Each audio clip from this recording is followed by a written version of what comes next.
بسم اللہ الرحمن الرحیم۔ السلام علیکم۔ قرآن و دین چینل میں ایک اور نئی ویڈیو لے کر آپ سب کی خدمت میں حاضر رہی ہوں، اور آج کی ویڈیو میں ہم بات کریں گے بیٹا پیدا ہونے کا وظیفہ۔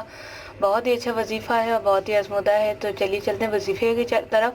اور اس سے پہلے آپ سے ریکویسٹ کرنا چاہوں گی کہ اگر ابھی تک آپ نے میرا چینل قرآن و دین سبسکرائب نہیں کیا تو جلدی سے سبسکرائب کر کے بیل آئیکن کو دبا دیں، تاکہ اس طرح کی معلوماتی ویڈیوز، وظائف اور انفارمیشن آپ کو نوٹیفیکیشن میں سب سے پہلے مل سکے۔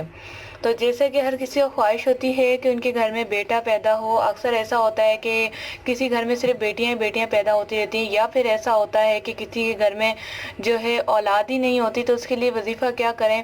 اکثر لوگ پریشان ہوتے ہیں، یوٹیوب پر سرچ کرتے ہیں اور مختلف قسم کے وظائف کو پڑھنا شروع کر دیتے ہیں جو کہ حدیث سے ثابت نہیں ہوتے۔ تو حدیث سے ثابت ہونا بہت ضروری ہے، جو کہ آج میں آپ کو بتاؤں گی۔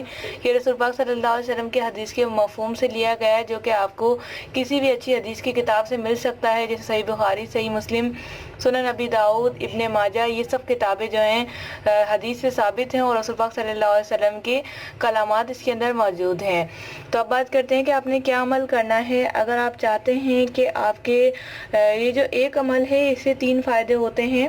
پہلا یہ کہ اچھا رشتہ تو خیر ہم اس کے اوپر ہی بات کریں گے، اچھے رشتے کے لیے بھی اس کو پڑھ سکتے ہیں، لیکن جو بہت زیادہ اس کا فائدہ ہے وہ یہ ہے کہ آپ کا مال میں برکت ہوتی ہے۔ آپ کی جو ہے اگر شہر میں بارش نہیں ہو رہی تو بارش کی یعنی کہ اللہ تعالیٰ کی رحمت برستی ہے۔ اور تیسرا جو ہے بیٹے پیدا ہوتے ہیں۔ آپ نے کیا کرنا ہے، کثرت کے ساتھ صبح اور شام یا سارا دن میں استغفار کی تسبیح کرنی ہے، کیونکہ ہمارے گناہوں کی وجہ سے یا ایسا ہوتا ہے کہ بخشش ہونے کے بعد بھی ہم اگر استغفار کرتے ہیں تو اللہ تعالیٰ جو ہے اپنی رحمت ہم پہ برساتا ہے، اور اگر کسی کے یہاں اولاد نہیں ہوئی تو اسے اولاد دیتا ہے، وہ بھی بیٹا۔ اگر آپ چاہتے ہیں کہ آپ کے گھر میں بیٹا پیدا ہو تو آپ نے نماز کا اہتمام کرنا ہے، میاں بیوی دونوں نے، اور ساتھ میں استغفار کی کثرت سے تسبیح کرنی ہے۔ یہ بالکل آزمودہ اور رسول پاک صلی اللہ علیہ وسلم نے خود ہمیں بتلا دیا ہے کہ آپ نے اگر آپ کے گھر میں آپ چاہتے ہیں کہ آپ کے اولاد نرینہ آئے، مال و دولت آئے اور بارش برسے، تو آپ جو ہے استغفار کی کثرت سے تسبیح کریں۔ اگر آپ اپنے آپ کو یہ سمجھتے ہیں کہ میں گناہگار نہیں ہوں، میں تو کوئی گناہ ہی نہیں کیا، تو یہ استغفار آپ کے لیے رحمت بن جائے گی۔ اگر آپ کے گناہ ہوں گے تو ختم ہوں گے، اور جب گناہ ختم ہو جائیں گے، لسٹ آپ کی پوری ہو جائے گی، تو آپ کے لیے رحمتیں برسنا شروع ہو جائیں گی، چاہے وہ مال کی صورت میں، چاہے بارش کی، چاہے اولاد کی۔ تو یہ آپ نے عمل روزانہ کرنا ہے۔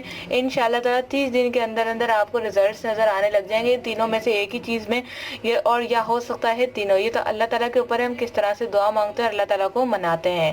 تو آج کے لیے اتنا ہی۔ ویڈیو کو لائک کر کے شیئر ضرور کیجیے گا۔ دعا میں شامل ہونے کے لیے اپنا نام یا پھر کمنٹس میں آمین لکھ دیا کریں، تاکہ آپ دعا میں شامل ہو جائیں۔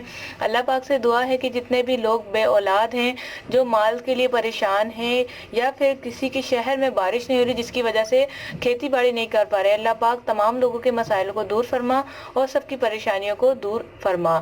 آمین ثم آمین۔ نیچے کمنٹس میں آمین ضرور لکھیے گا اگر اس دعا میں آپ بھی شامل ہونا چاہتے ہیں، آپ چاہتے ہیں کہ دوسرے آپ کی آمین پڑھیں اور آپ کی دعا قبول ہو جائے۔ ملتے ہیں نیکسٹ ویڈیو کے ساتھ۔ السلام علیکم ورحمۃ اللہ۔